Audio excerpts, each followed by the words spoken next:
রহমতুল্লাহি ওয়া বারাকাতুহু। আলহামদুলিল্লাহ ওয়াসসালাতু ওয়াসসালামু আলা মান লা নাবিয়্যা বা'দাহু। আউযু বিল্লাহি মিনাশ শাইতানির রাজিম। বিসমিল্লাহির রহমানির রহিম। বাবু শাহাদাতিল কাসিফি ওয়াস সারিকি ওয়াস সাআনি। আজকের বক্তব্যের বিষয় হলো ব্যভিচারের অপবাদ দাতা, চোর ও ব্যভিচারীর সাক্ষ্য। যে হাদিসটা তার অফিসিয়াল বুখারী নাম্বার খণ্ড পর্ব হচ্ছে 52 অধ্যায় হচ্ছে 8 কাউলিল্লাহি তাআলা ওয়ালা তাকবালু লাহুম শাহাদাতান আবাদান ওয়া উলাইকা হুমুল ফাসিকুনা ইল্লাল্লাযিনা তাআবু।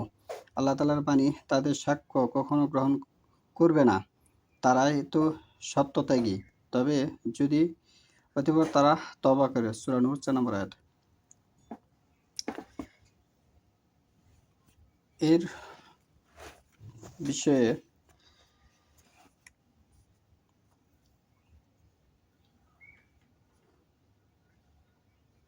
সাইদ ইবনু খালিদ আন রাসূলুল্লাহ সাল্লাল্লাহু আলাইহি ওয়াসাল্লাম আন্নাহু আমারা ফিমান জানা ওয়ালা আম ইহসান বি জালদি মিআতিন তাকরিবি আম।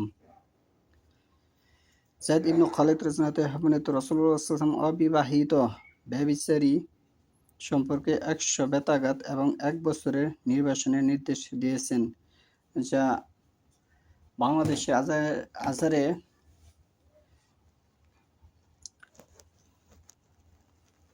1000-এর